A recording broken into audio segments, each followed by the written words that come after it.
I am so glad you're here because this topic is one of my favorites. You see, electricity in the body for most of us usually means two things: the brain and the heart, the places where signals spike and a line jumps across a screen. Now, this picture is so familiar that it feels complete, but it leaves something important out. Long before brains existed, long before hearts were pumping, cells were already electrical. And this is the part we almost never talk about. Cells are electrical beings, and therefore we are electrical beings.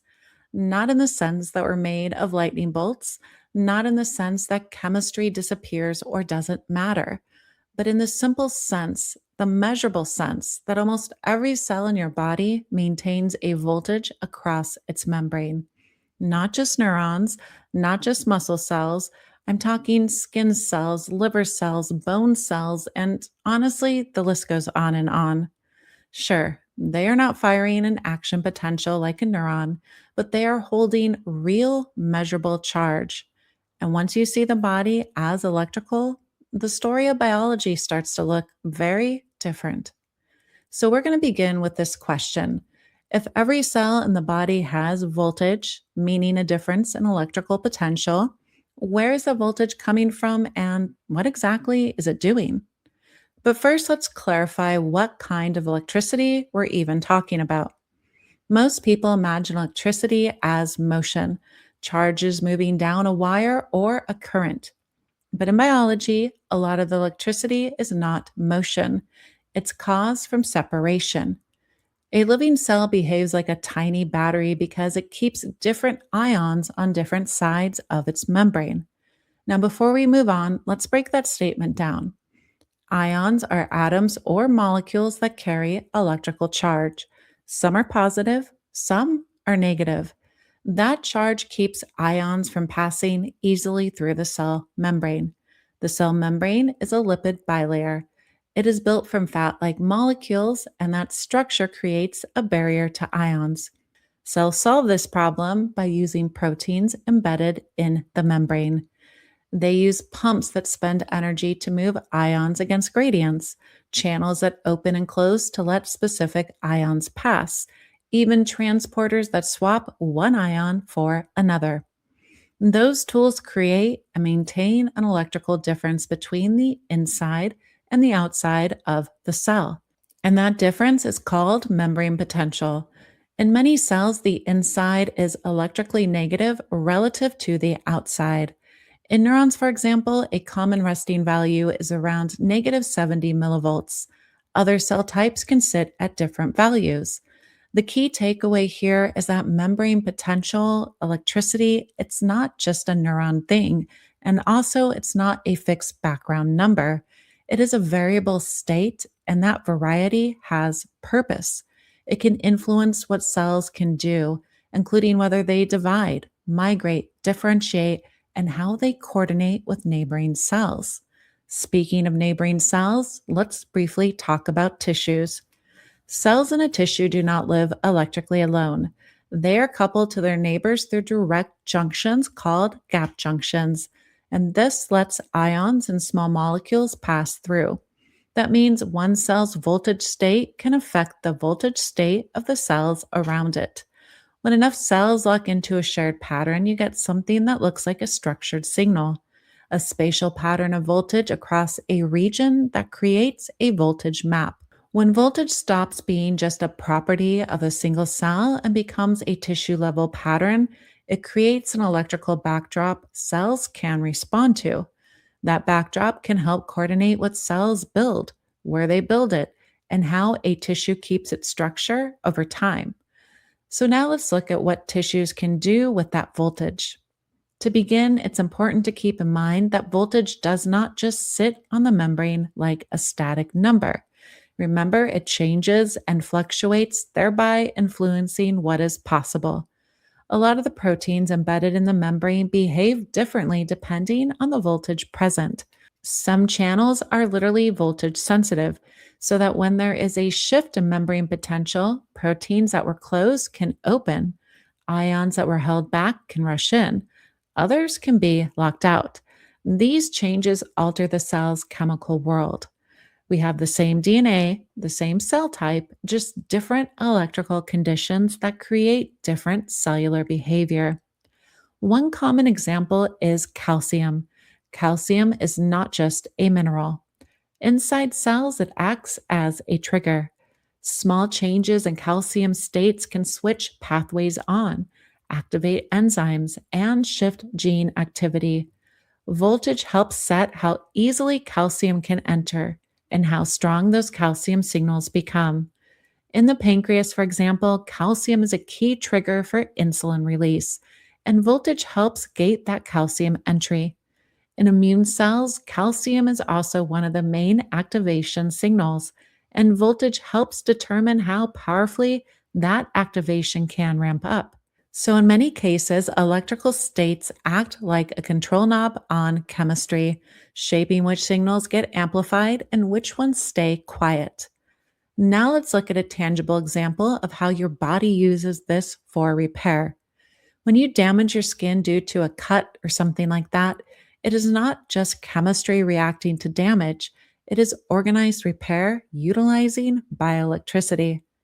One of the earliest measurable changes at a wound site is not a gene turning on.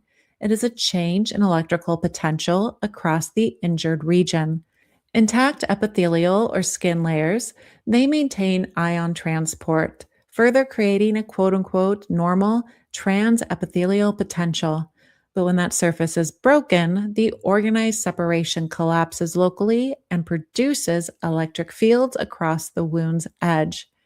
These fields are small in absolute magnitude, but they are stable, directional, and measurable. Cells in that region do not move randomly.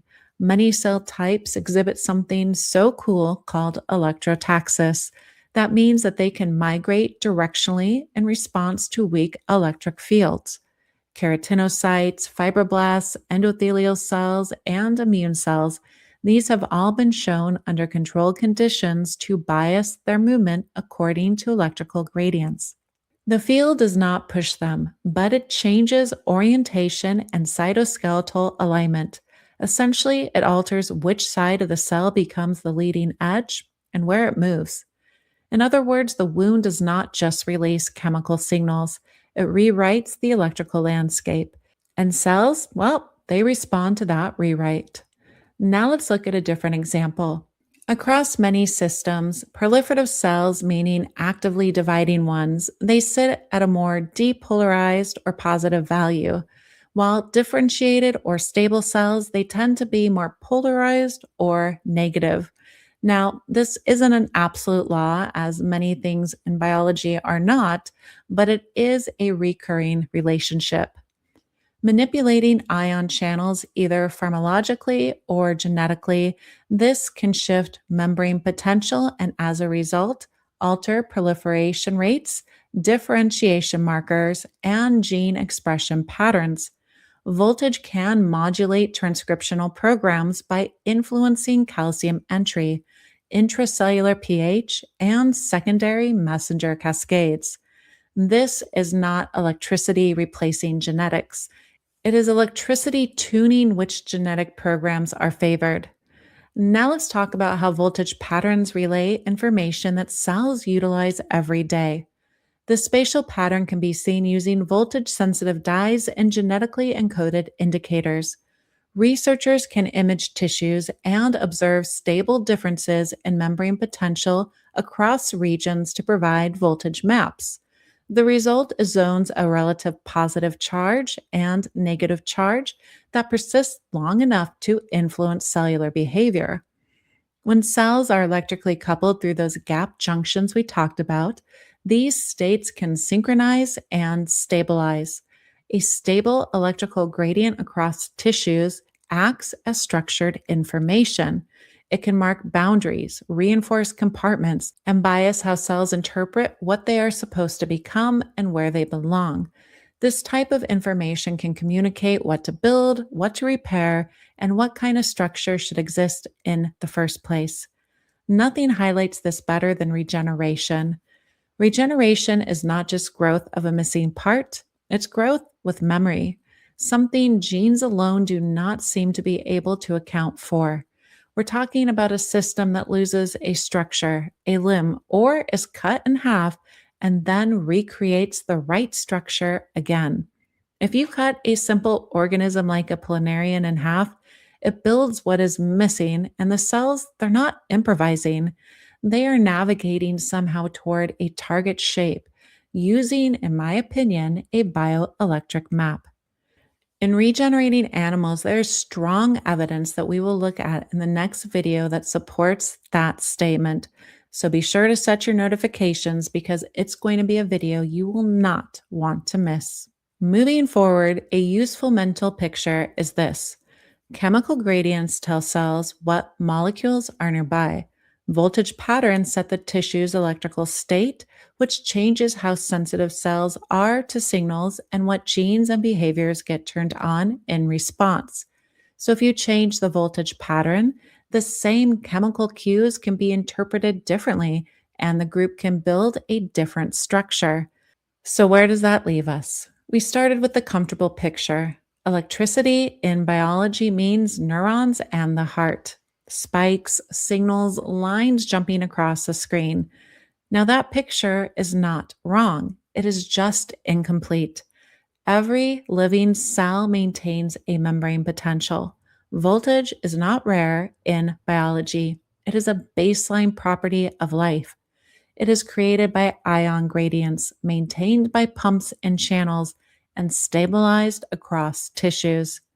From there, we widened the lens and saw how voltage does not just sit on the membrane, it influences all kinds of things.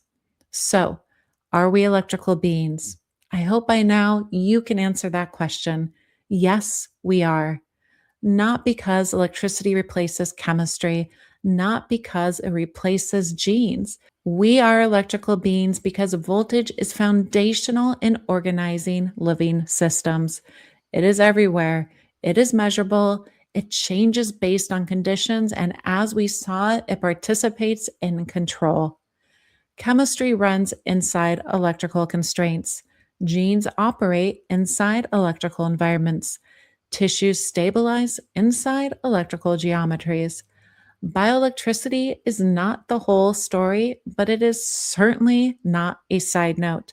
It's a big part of the operating system. And with that knowledge, the body stops looking like a bag of molecules and starts looking like a structured landscape of states, patterns, and electrical maps. Please be sure to subscribe, hit like, share this video with a friend. Let's get this information out there and grow our community. Until next time, stay electrical and take care.